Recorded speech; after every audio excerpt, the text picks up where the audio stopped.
Here we are in the heart of Whitechapel. Keep an eye on your wallet, Holmes. This area is the highest for pickpockets in all of the kingdom. Don't worry about my wallet, Watson. It would be easier to move Big Ben than to steal from me. Or to borrow a shilling from you. Amusing, Watson. Really very amusing. Can we move on to more serious matters? I'm listening, Holmes.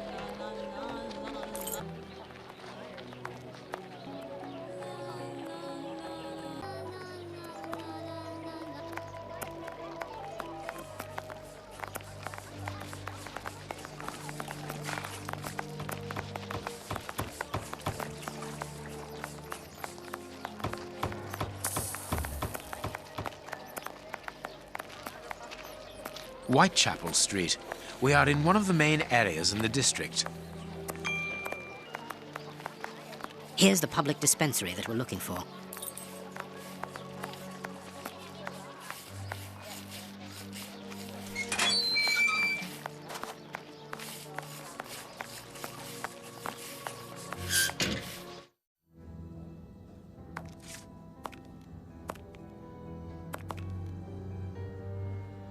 Good day. Please excuse us. Oh, Grant, is it you? Yes, but wait a moment. Watson, it's been years. Since the Faculty of Medicine, if my memory serves me right. Yes, we were young and ambitious. I didn't expect to find you here. I thought you had gone to America. No. I find that I prefer the filth here, amputating gangrenous legs. Ah. I'm joking, Watson. Unfortunately, I was unable to leave for Washington. I had to give up surgery.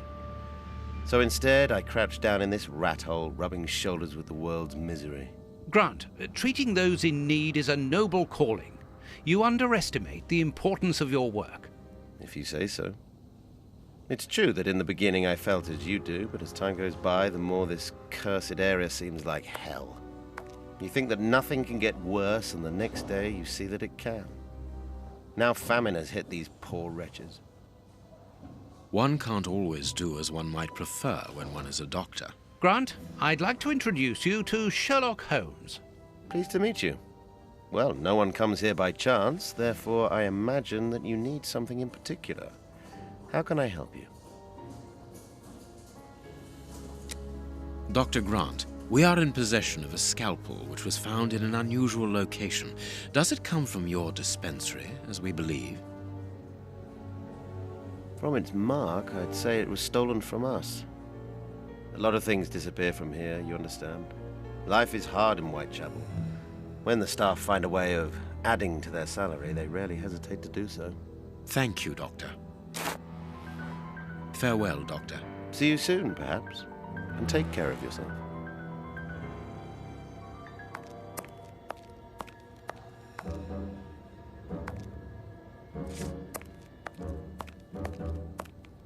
Like all the sick lying here, this person is very quiet.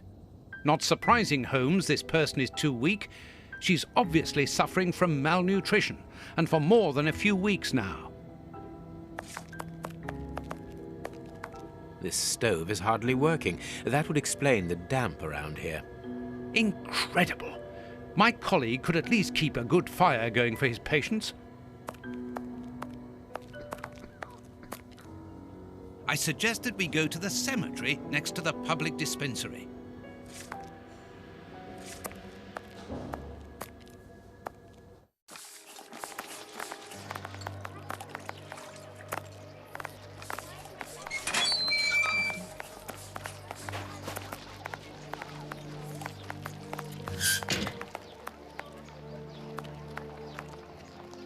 Closed.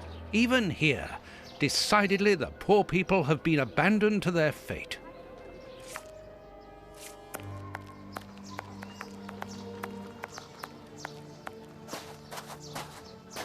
Buy my flowers, my lord, for your dear departed.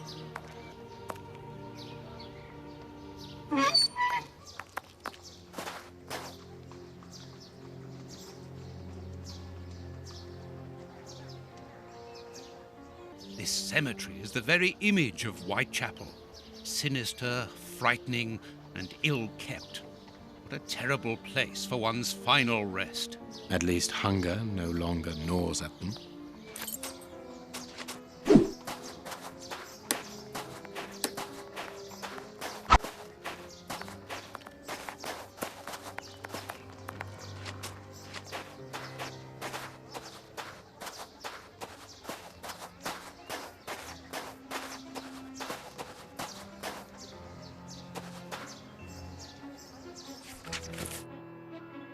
A leaflet for the soup kitchen.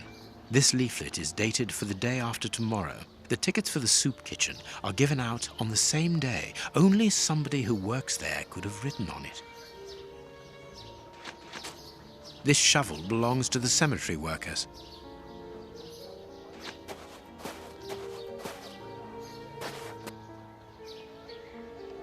Impossible to open it.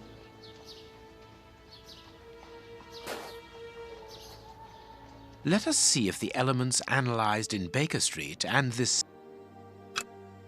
rope is only worn on one side. This rope is only worn on one. This rope is only worn on one side. The rope used to tie up the Bishop of Knightsbridge came from this cemetery. It is only worn on the one side because it is used to lower coffins into graves.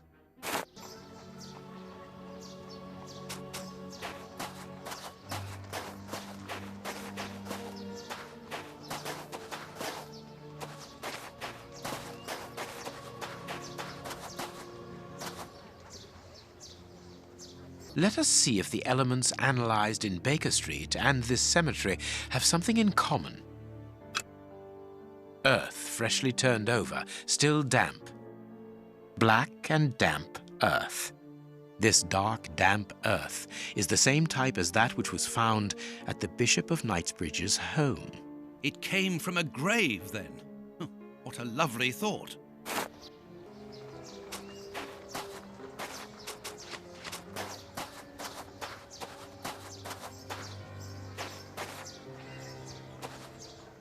Let us see if the elements analyzed in Baker Street and this cemetery have something in common.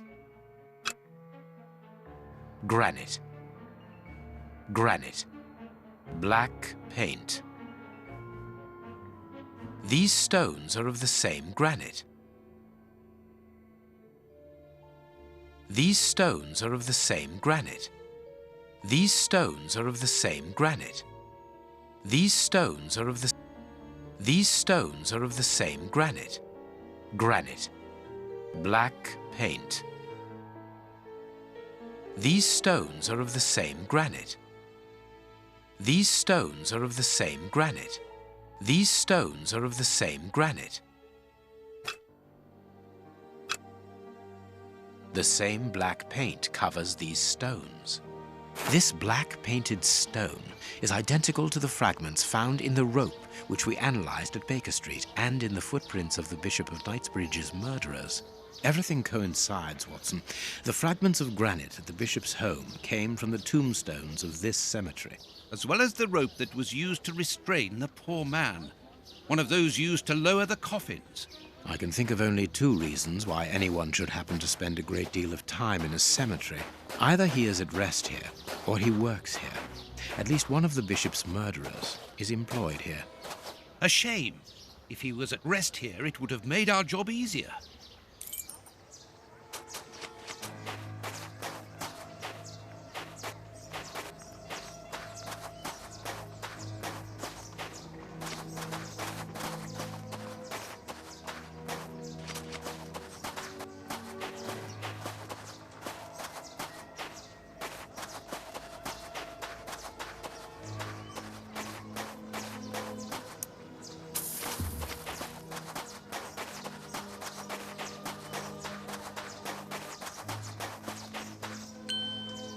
This must be the gravedigger's cabin. Well, judging by the state of this place, they don't work very often.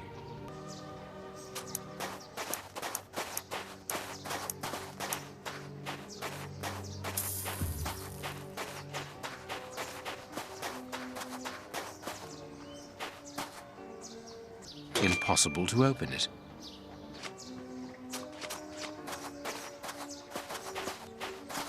Let's look for a mobile soup kitchen, Holmes.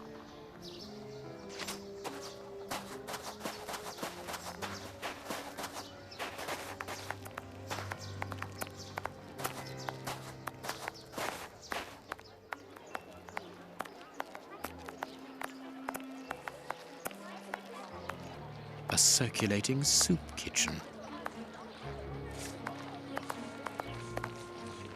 Holmes, the man from the soup kitchen isn't only in voluntary service. Look. A money game.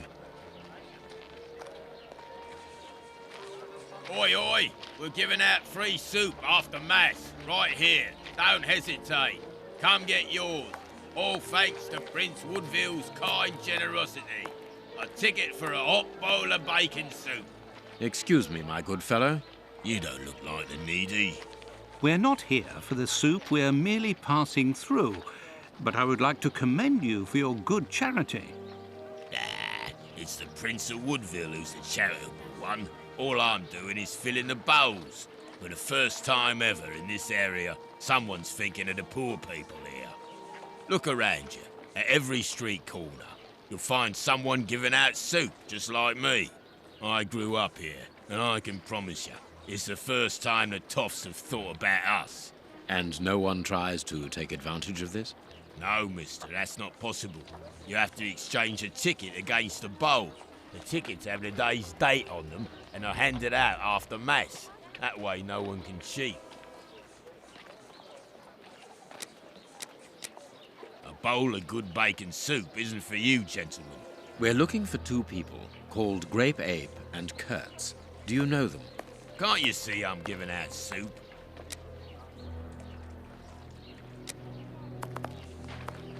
You again.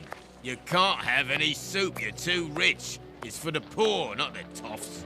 And what would you say to relieving two toffs of their wallets by giving them a chance at dice?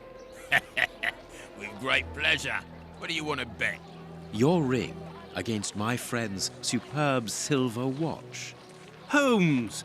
I inherited this watch from my brother. It has a great sentimental value. Watson, show your watch to our friend here. Done! Make yourselves at home. All right, mister. First who gets 36 points wins.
Perfect.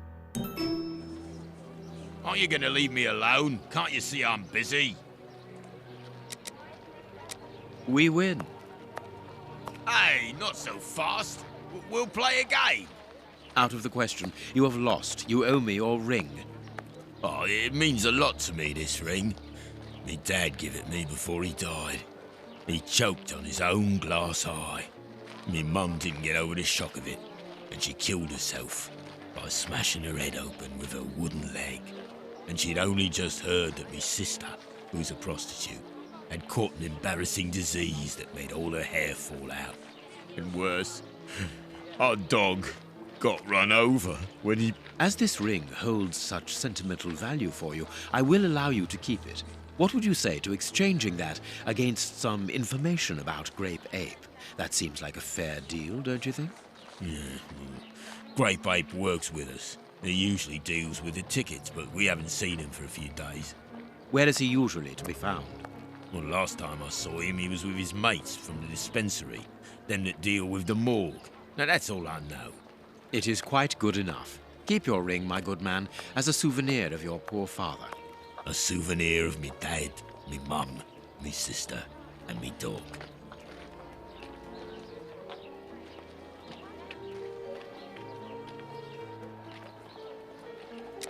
One further thing. You said that Grape Ape's friends work at the morgue. Which morgue? The morgue at the dispensary. I must say, they got a funny job. They wash the dead, dress them, cut their hair. They clean the blood off the floor, chase the rats, stamp on the cockroaches. Mister, I can tell ya, I prefer giving out soup. There isn't a certain Kurtz amongst the employees. Listen, we didn't play for info about the whole city. I'm not telling you anything else. The dispensary has got its own morgue. Interesting. Well, yeah, I've just told you so. It's the one that all the undertakers prefer. Think about it. It's just next to the cemetery. Thank you, my good man. Goodbye. Yeah, goodbye, mister.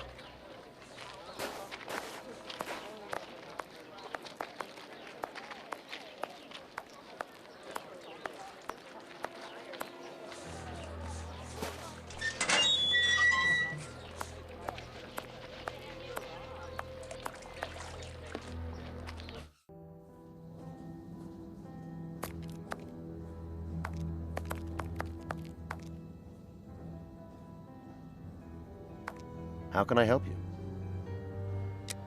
Tell me, Doctor, do you have a morgue in your dispensary? Yes, it is the busiest place in the building. We would like to see it. The door at the far end, the one with the unpleasant smell. Very good. Farewell, Doctor. See you soon, perhaps. And take care of yourself.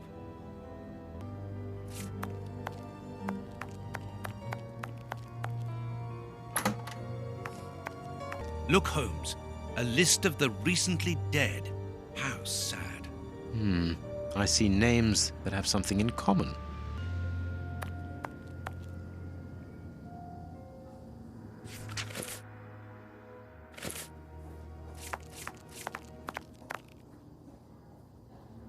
What should we do? I understand now why my colleague keeps quiet about his morgue. This place is a real mess. Concentrate, Watson. We must look for clues about Grape Ape's friends.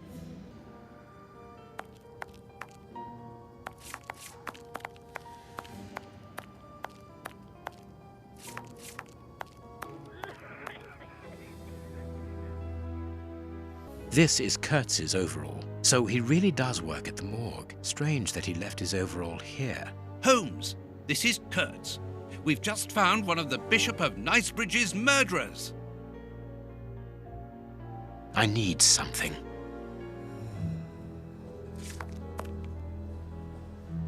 Look at the state of the instruments. They've probably never been cleaned.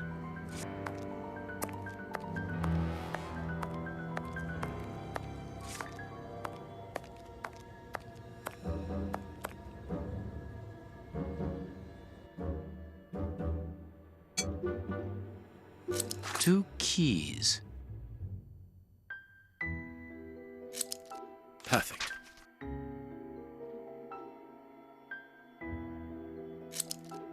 A small metal stem. Well, well, this Kurtz was carrying a lot of things.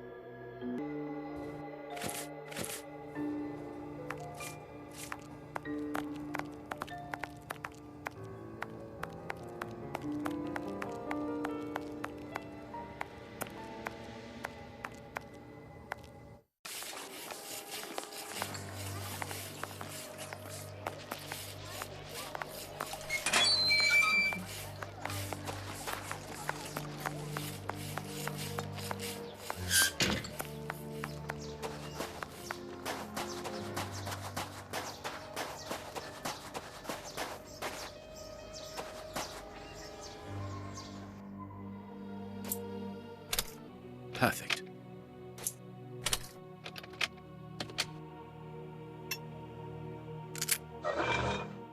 It's open. Here, this hut is on the map. Let us search it from top to bottom, Watson. Oh, what a jumble. Impossible to open it. Look, this chest has been nailed to the floor. This box has been placed so that no one can move or open it.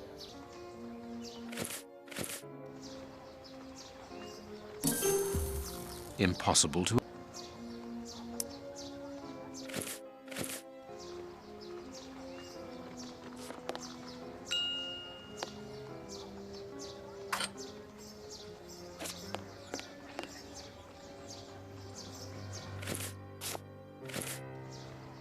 Bags filled with nails. I can see a large... I can see a...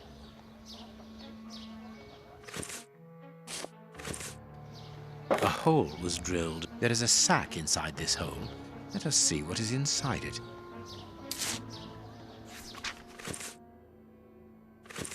We are making headway. How do we know what this means? This message confirms that we are on the right track. Bags filled with nails. There are a lot of them. Well, really. Valuable objects. But what are they doing here?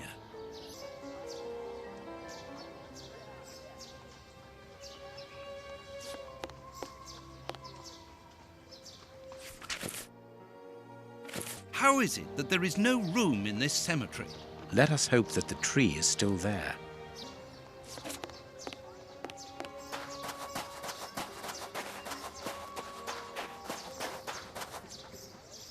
Here is our tree.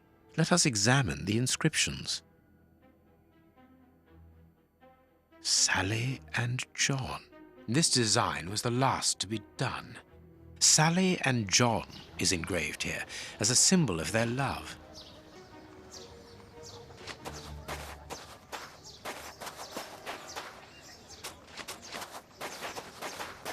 Nothing of interest here.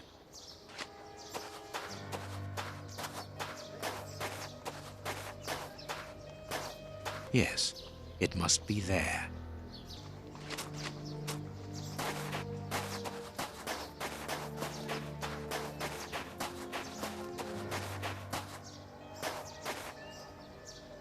This shovel belongs to the cemetery workers.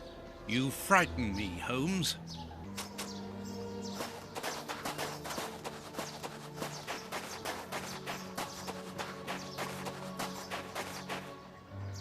This must be the grave. Dig quickly, Watson. Very well, Holmes. Look, a metal box.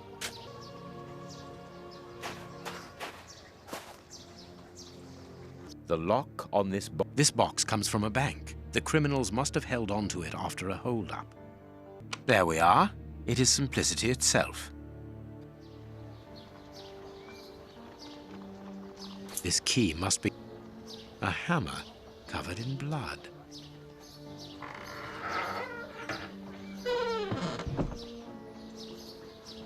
Holmes, there is someone in that hut. I saw, Watson. Come, and keep your revolver at the ready, just in case.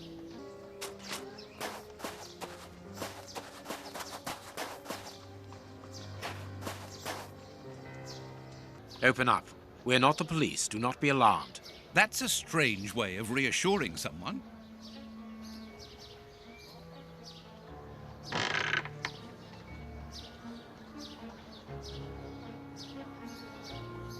Holmes, they are children. My God, one of them is hurt. What you want?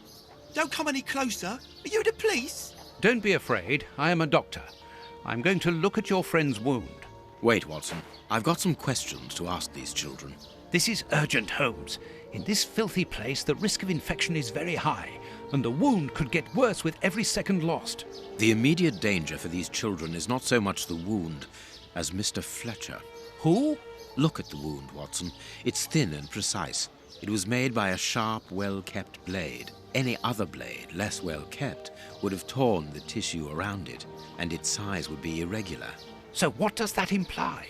In this area, who would take such great care with a blade? A butcher, of course. And the only butcher in the area is Samuel Fletcher, who at this moment is replacing a window that has been forced open. He's a man to hold grudges, as anyone around here will tell you. The children are in danger. A man as skillful with a knife as a butcher, and with a bad reputation to match, could easily strike a fatal blow by cutting the child's jugular. If he hasn't done it, it's surely because these little thieves broke into his shop at night to steal a piece of meat. The poor lighting in this area saved them.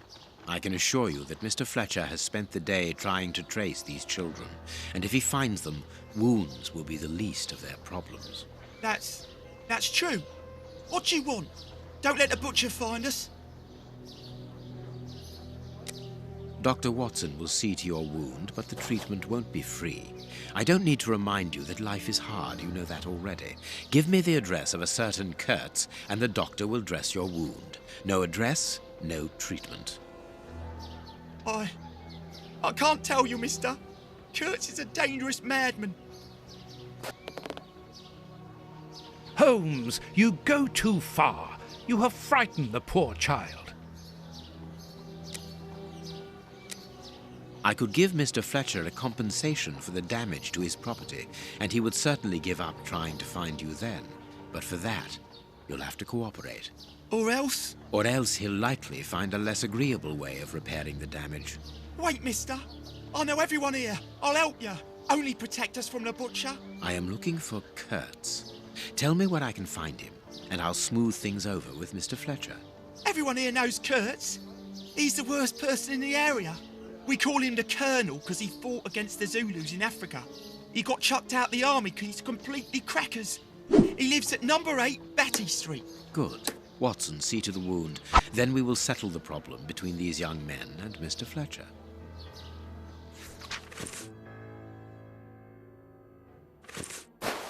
We must protect these children from that butcher, Holmes. It won't be necessary. I've had dealings with Samuel Fletcher before now. He's not the monster I've made him out to be. If he had wanted to kill them, he would have done so, even in dim light. By wounding the little thief, he wanted to warn him never to set foot in his shop again. Forget Mr. Fletcher, Watson.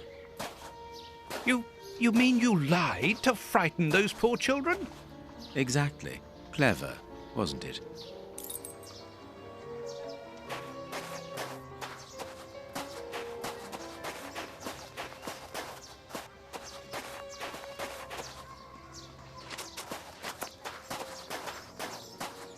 What should we do next, Holmes?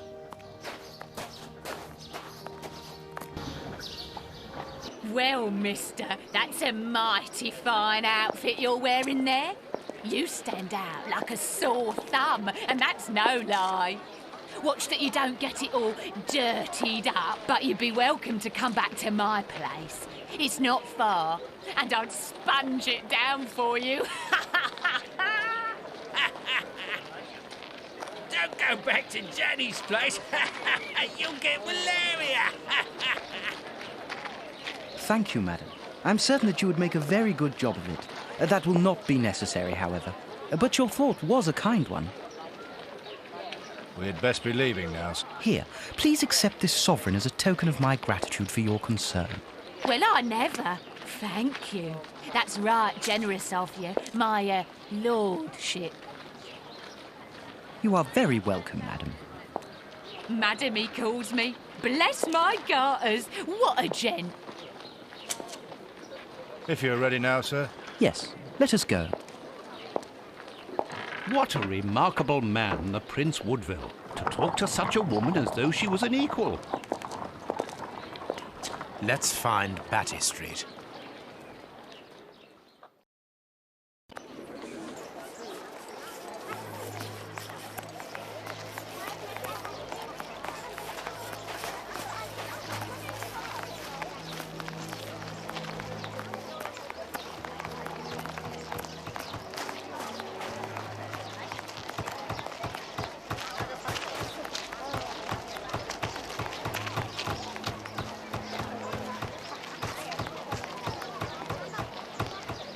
Closed. Closed.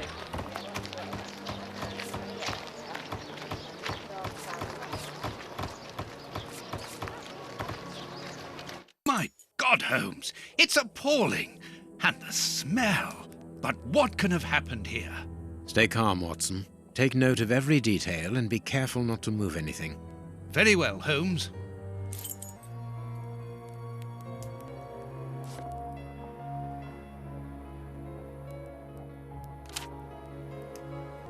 Someone wrapped some meat up in this newspaper. The blood is still fresh. This is yesterday's newspaper. Grapes! What are they doing there?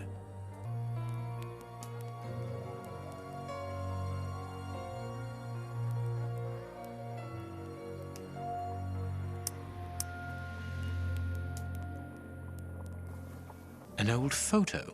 It's written to our comrade Jeremy Kurtz from Commando J. Malan, Bloemfontein, 1883. Kurtz served as a Boer commando. He fought against his country. The dog's bowl is empty. Someone brought food for the dogs, probably just before the fight broke out. And just after they had been fed, they attacked a man to eat him. Incredible. Let us look at our deduction board, Watson.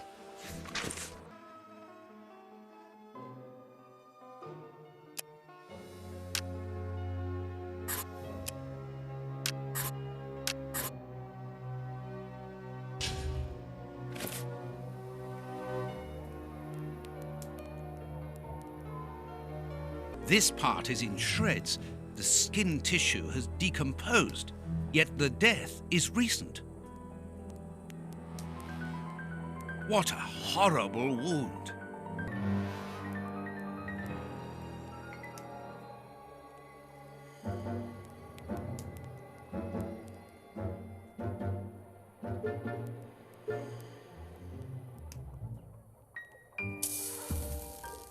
The skin was deeply torn.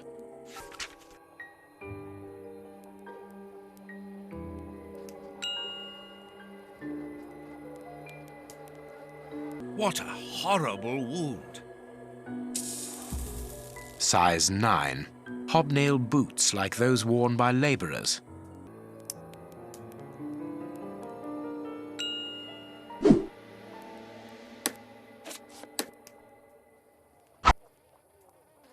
What a horrible wound. This part is in shreds. The skin tissue has decomposed, yet the death is recent. The skin was deeply torn.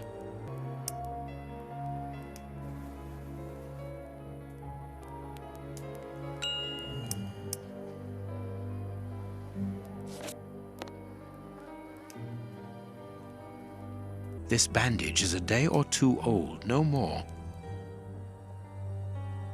Please take note, Watson. The same finger that we found at the Bishop of Knightsbridge's house. Holmes! What terrible wounds. The dogs must have been rabid. This part is in shreds. The skin tissue has decomposed, yet the death is recent.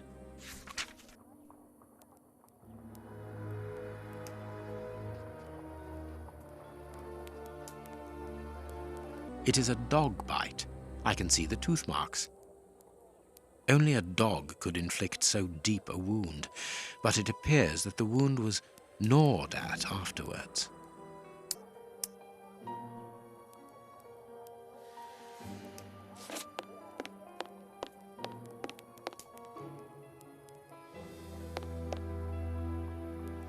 A torn piece of a letter. It seems to be a letter of dismissal. A military badge of the 58th Infantry Regiment of Her Majesty, and a letter stipulating Kurtz's exclusion from the unit. He served in 1881. At that time, the regiment served in South Africa. Kurtz was in the Boer War. Apparently, our friend Kurtz served in both camps in South Africa and was never a colonel, but that doesn't surprise me. A traitor, deserter, and a false colonel. What a charming gentleman.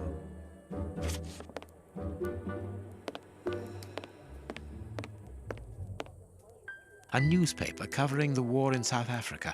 Kurtz must have been following the war with some interest. The Boer War is abominable, and it still rages.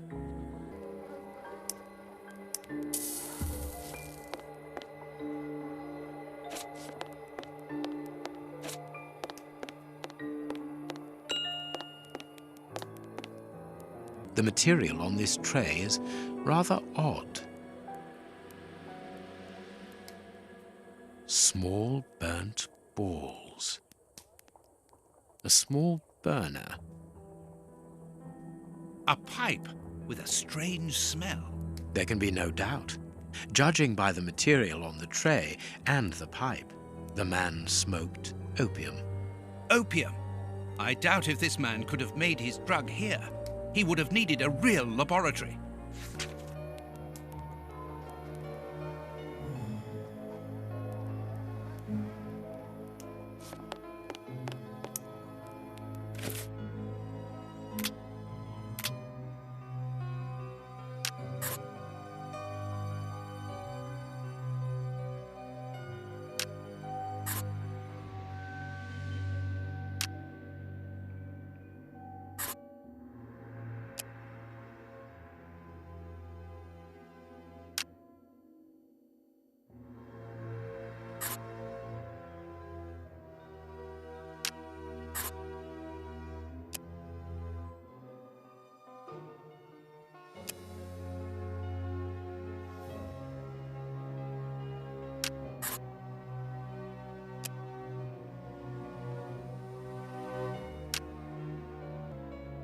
My deduction chart is incomplete, Holmes. We are missing an important detail. Let's return to the clinic and ask if our friend might lend us his morgue for 2 hours. What are you going to do? I'm torn between a nap and a picnic. Oh, I've had enough, Holmes. The next step of our investigation, Watson, leads us inevitably to a post-mortem. As you're well aware, in the instance where a body's vital organs no longer function, every minute is vital. Be quick now and procure the room while I arrange the transport. Very well. I will see you later.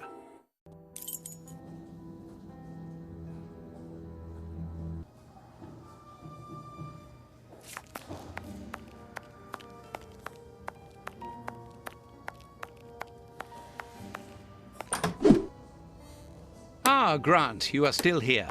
I need to ask a favor from you. What sort of favor, my dear friend? Might I use your morgue for a couple of hours? It concerns an affair of the greatest Use the morgue? Whatever for? Letting you poke your nose in everywhere is one thing, but closing my eyes to I don't know what unsavory practices. No, it's nothing like that. No, it isn't possible, sorry. Grant, listen to me. Don't insist. Where do you think you are? Perhaps because you come from the rich area, you think you are entitled to do whatever you like. But here in Whitechapel, it's the real world, you understand? The real world, where we have to take risks. Do you even know what that means? And this shabby health centre where I've been stagnating for years, it's a public establishment under my authority, for whatever that's worth. I am responsible for it. Responsible, do you understand? Of course I understand, Grant. Good. I understand, first and foremost, that you are a coward. What? A coward, I said, sitting on your backside behind a desk for years, complaining about your fate without even trying to change a single thing about it. I won't allow you. And you dare to talk to me about risks? I, who was wounded in Afghanistan while in Her Majesty's service, and who, for a great many years, has taken part in some of the most dangerous criminal investigations the country has ever known. But as for being responsible, as you call it, it begins with doing your job properly, particularly when one is a doctor and caring for the poorest people within our society. The real life? Ha ha! Don't make me laugh. I am a doctor too, Grant, don't forget. And I'm ashamed of my profession when I see the state of this centre. It's not my... So, your disgusting morgue, you are going to allow me to use it, dear friend, because I urgently need it for a vitally important affair that is way over your head, and whether it pleases you or not. Understood? If you want to be like that about it, do whatever you like. I wash my hands of the entire thing. That doesn't surprise me.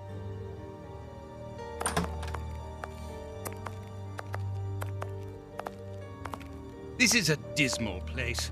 Have you ever carried out a post-mortem, Holmes? It requires a great deal of precision. Don't worry, I learn quickly. Hand me a bone saw.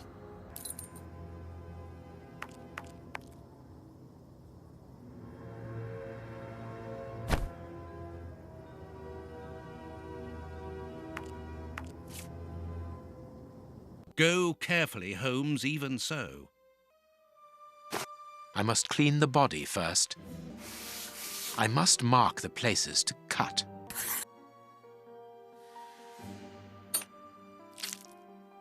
My notches are ready.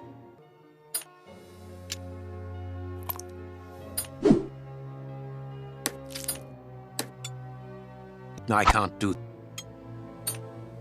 No.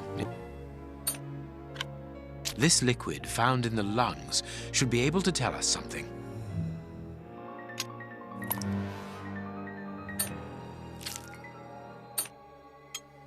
A ball of paper swallowed recently.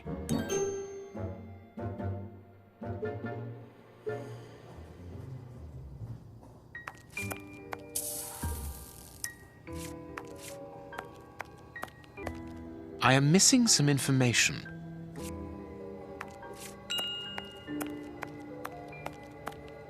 Chemistry material. And smells as bad as the one in our sitting room at Baker Street. This liquid found in the lungs should be able to tell us something.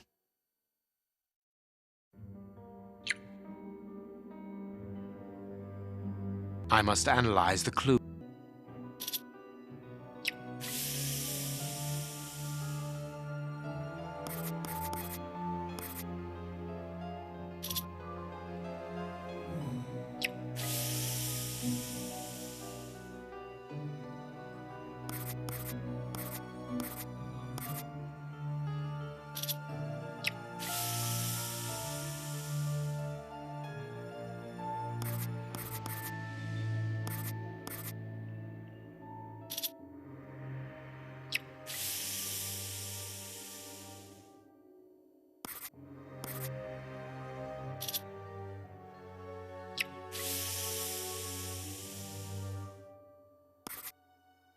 Poison, and apparently very virulent.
That was a most instructive post-mortem. This man was murdered by his accomplices because of his missing finger. I see. He was overly conspicuous walking around with a bandaged hand, as the police would have been looking for a man with a missing finger. But how did they manage to disguise the murder by making it look like a dog attack? The post-mortem revealed the presence of poison in his system. Everything points to it being a less potent form of the poison we found in the bishop's rooms. This man died as much from the poison as from fighting against those animals. I believe this new version of the substance provokes such a rage that the victim attacks anything in his path, and in this instance it was dogs. We're dealing with sorcerers' apprentices whose creations are ever-evolving. They are attempting to obtain a particular effect, and they try out their formulae on human guinea pigs. You're saying that his accomplices forced him to drink it?